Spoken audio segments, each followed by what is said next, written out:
हमारे देश के प्रधानमंत्री जी ने बड़ा समझदारी का काम किया था।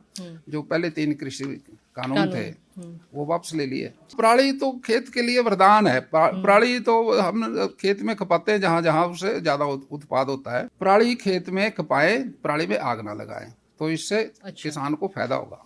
राम राम। इंडिया न्यूज हरियाणा देख रहे हैं आप। मेरा नाम है आरती अग्रावत। इंडिया न्यूज हरियाणा के मंच पर दिग्गजों का तांता लगा हुआ है। लगातार एक से एक बढ़ के कैबिनेट मिनिस्टर, बड़े नेता आ रहे हैं और इस वक्त हमारे साथ मौजूद है श्याम सिंह राणा साहब, जो कृषि मंत्री हैं। इनसे कुछ सवाल लेंगे और इनके बेबाकी से जवाब भी जानेंगे।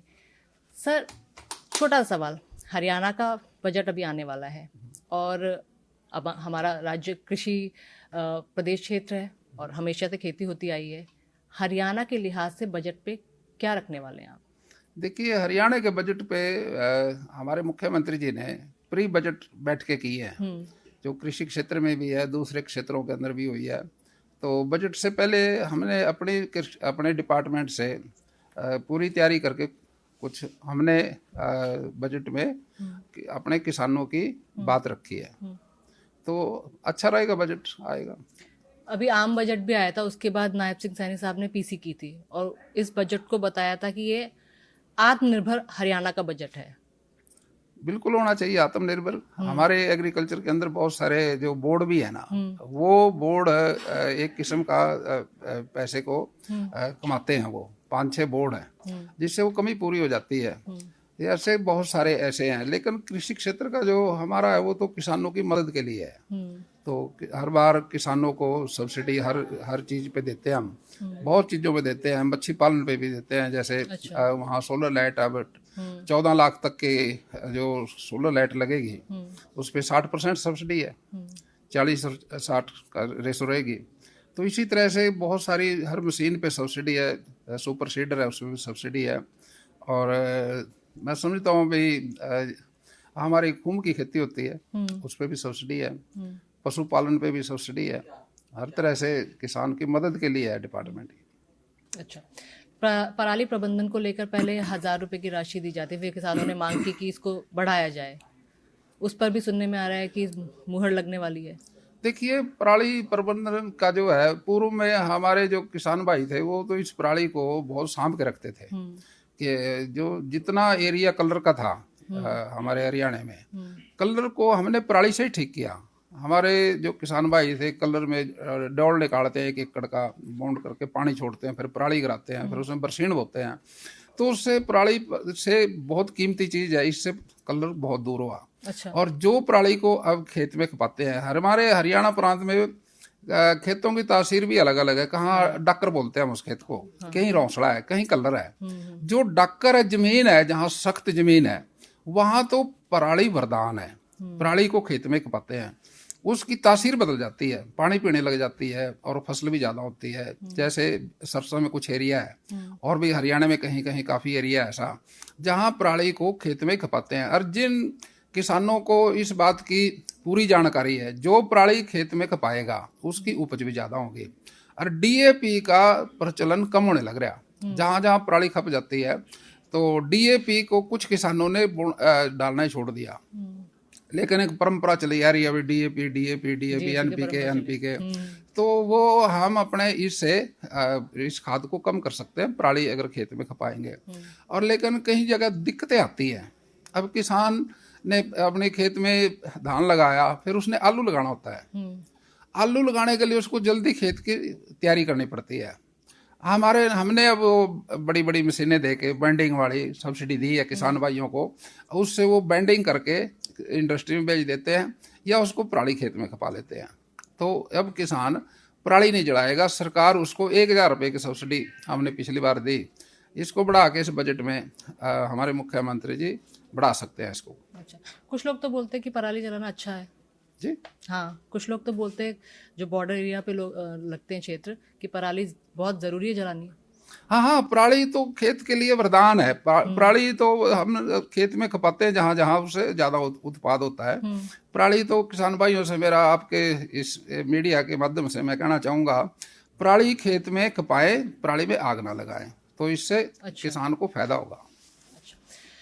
सर, पिछले कुछ सालों में ये देखा गया है कि किसानों को लेकर पॉलिटिकल मुद्दे बहुत गरमाए, चाहे वो किसान आंदोलन ले लीजिए, तमाम चीज़ें ले लीजिए, लेकिन कहीं ना कहीं पंजाब के किसानों को छोड़ दिया जाए, हरियाणा का किसान उससे कटता हुआ नजर आया, उतना इन्वॉल्व नहीं हुआ। कुछ लोग हुए भी, पहला जो किसान आंदोलन था। इस चीज़ को किस तरह देखते हैं? देखिए, ये हमारे देश के प्रधानमंत्री जी ने बड़ा समझदारी का काम किया था। जो पहले 3 कृषि कानून थे वो वापस ले लिए। जी। बड़ा उसी की वजह से बार बार बीजेपी की सरकारें आ रही हैं। भाई जिस देश का मुखिया इतना नरम हो और इतना सूझबूझ वाला हो तो उससे पार्टी को फायदा हुआ। लेकिन कहीं कहीं जो फूड प्रॉब्लम थी, पहले पंजाब पहले सारा एक ही था और यहाँ पर मंडियाँ का प्रचलन हुआ था। सबसे ज्यादा अनाज पंजाब से खरीदा जाता था एमएसपी पे। और अब हरियाणा के अंदर भी उसी तरह से मंडियाँ है। अब ये सारा सिस्टम पूरे पंजाब में, जिसमें हरियाणा हिमाचल भी है और हमारी, वैसे तो हम कहना नहीं चाहिए, दिल्ली जो है ये पुराने पंजाब की सब तहसील है। तहसील भी पूरी नहीं है, बहुत छोटी मानी जाती थी। ये भी पंजाब में आता था क्योंकि पहले राजे महाराजों का राज था और वहां पर अंड में जाके इसको राजधानी बना लिया था ताकि आक्रमणकारियों को रोका जा सके देश में। ये बड़ी पुरानी बात है। लेकिन अब ये जो प्रचलन है हमारे यहाँ प्रदेश में, किसान हरियाणा प्रांत के अंदर हम अपने किसान भाइयों को अच्छी तरह से सब्सिडी देके हर क्षेत्र के अंदर खड़ा कर रहे हैं। अभी देखिए गन्नौर है, गन्नौर के अंदर 2600 करोड़ की एक मंडी बनने लग रही है। अच्छा। और ये मंडी पूरी दुनिया में एक फ्रांस में है और दूसरा नंबर गन्नौर का हरियाणा का होगा। ये इतनी बड़ी मंडी बनेगी जिसके अंदर 550 एकड़ है। अच्छा। और वहां पर हर तरह की सुविधा होगी, ट्रेन की भी होगी, हेलीकॉप्टर भी उतरेगा, वहाँ सारी तरह से किसानों के रेस्ट हाउस भी होंगे और दुकानें होंगी। तो यहाँ से बड़ा किसान भाइयों को फायदा होने वाला है। ये सरकार, हमारी सरकार किसानों के प्रति समर्पित है और वहाँ से आमदन होगी, देश में रोजगार बढ़ेंगे। एग्रीकल्चर एक इतना बड़ा सेक्टर है, अगर इसको इंडस्ट्री के रूप में ले लिया जाए तो ये देश की बेरोजगारी को खत्म करेगा। अभी हमारा विजन भी है ये, हम कृषि क्षेत्र को इंडस्ट्री के तौर से चलाएं और बेरोजगार युवकों को रोजगार दें। और हमारा विजन ये भी रहेगा, हम अपने प्रोसेसिंग, फूड प्रोसेसिंग हम वो लगाएं, अपनी मशीनें लगाएं, जिससे हमारे पैकिंग का भी सिस्टम आएगा। तो इसमें सारा लोगों को काम मिलेगा और पैसा भी कमाया जाएगा। और इसी तरह से हम पानी को भी, पर्यावरण को भी बचा सकते हैं। ये हमारा विजन है। सूखे में खेती करने का जो जीरी लगाएंगे इस बार, उसमें 4,000 रुपए देती है 1 एकड़ का। अच्छा। इसको भी बढ़ाएंगे जिससे सूखे में जीरी बोई जाए और पानी को बचाया जाए। ये विजन रहेगा। और दूसरा, जो हमारे जो पशु हैं, गाय जो है, देसी गाय पे 30,000 रुपया हम पर गाय का सब्सिडी भी देंगे। और गौ अभयारण्य बनाएंगे। जो ये जो पशु हमारे कहीं सड़कों पे आते हैं, ये कहीं नजर नहीं आएंगे। हाँ, ये हमारा विजन रहेगा भी, हम अपने पशुओं को भी अच्छी तरह से रख पाएंगे।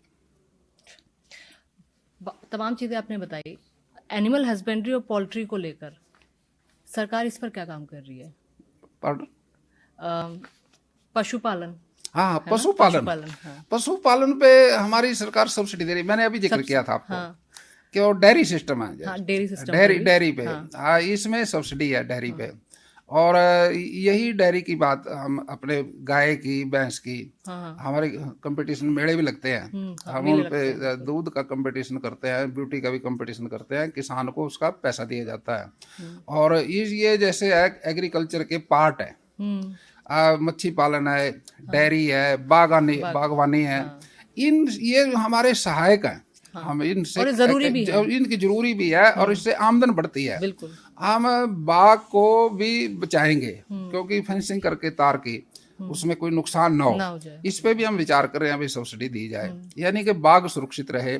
हम मच्छी पालन पे हम ये को सोच रहे हैं, इस बार सीएम साहब ने भी इस बात का फैसला लिया है, भाई मच्छी पालन पे मदद की जाए। जो बिजली का खर्चा है वहाँ सोलर लाइट लगे 30 उसकी वाट की। अच्छा। तो उसमें 14 लाख तक का जो खर्चा आएगा उसमें 60% सब्सिडी देंगे। ये भी फायदा रहेगा। यानी कि मच्छी पालन का, और 1000 मच्छी का जो बीज है केवल 65 रुपए में किसान को मिलता है। अच्छा।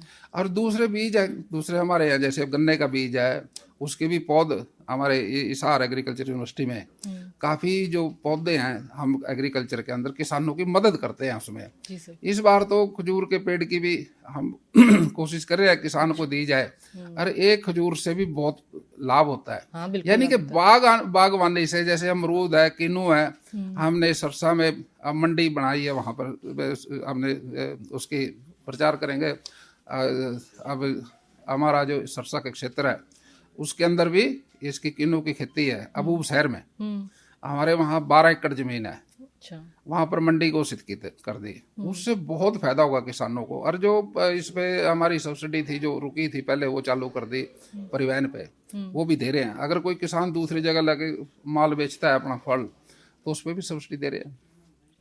हरियाणा हमेशा से खेती प्रधान क्षेत्र रहा है, लेकिन आज के टाइम में देखा जा रहा है कहीं ना कहीं खेती कम हो गई है। बेशक से सरकार की तरफ से तमाम सब्सिडीज के बारे में हम बात करते हैं, युवा पीछे हटते जा रहा है।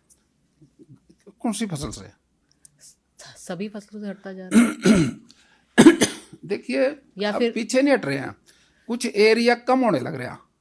कुछ जैसे सेम ग्रस्त ये आ जाएगा, ये ऐड हो जाएगा। हाँ। अब कुछ एरिया जो है, कॉलोनियाँ कट रही हैं, कहीं कहीं सड़कें आ रही हैं, वो लगता है अभी एरिया कम हो गया। लेकिन हमारे जो बीज हैं अच्छी तरह से, अब खेती कम नहीं होने देंगे। खेती तो पिछली बार से अनाज ज्यादा आने लग रहा है। हमारी ताकत है बिल्कुल, इसको और बढ़ाना अनाज तो ज्यादा आ रहा है, गेहूं भी ज्यादा आ रही है, कम नहीं है।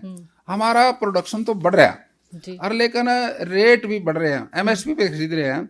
ऐसा नहीं है कि खेती कम नहीं होने वाली, खेती तो बढ़ेगी। क्योंकि कोरोना काल के अंदर कोई जो अगर किसी ने देश को बचाया तो एग्रीकल्चर है। एग्रीकल्चर है बिल्कुल। एग्रीकल्चर कम नहीं हो सकती। ये तो कोई कृषि प्रधान देश है, और कृषि प्रधान हमारा स्टेट है। हाँ। यहाँ खेती खूब होगी। अच्छा, तो मतलब ये वाला जो बजट होने वाला है, ये बिल्कुल किसानों के हित में, किसानों के लिहाज से है। देखिए, बिल्कुल होगा। ये तो हर किसान के लिए और प्रदेशवासी के लिए बजट मतलब बहुत अच्छा आएगा। हर सर, महाकुंभ चल रहा है, आपने डुबकी लगा ली? महाकुंभ पे अभी जाना हमने, मैंने कहा अभी उसका योजना बनाएंगे, महाकुंभ स्नान करेंगे। वैसे कहते हैं ना, अगर सच्चे मन से कहीं भी स्नान कर लो, वही तीर्थ स्थान है। हाँ। अब मन में अगर वहाँ कुंभ में कोई जाए जी मैं पाप धोने के लिए जा रहा हूँ, वो तो फिर स्वार्थ हो गया। तो ये तो स्नान तो एक हमारे पवित्र स्थान है, हमारे संतों फकीरों की वाणी। अभी स्नान हमने देश की एकता इससे दर्शाती है। ये हम करोड़ों संख्या में लोग स्नान करेंगे, इससे देश की यूनिटी बढ़ती है, देश की एकता का प्रतीक है। ये बहुत सारे संख्या अगर एक ही काम करेगी तो उससे देश की एकता का प्रतीक है। और त्रिवेणी तो अपने आप में एक आस्था है। हाँ।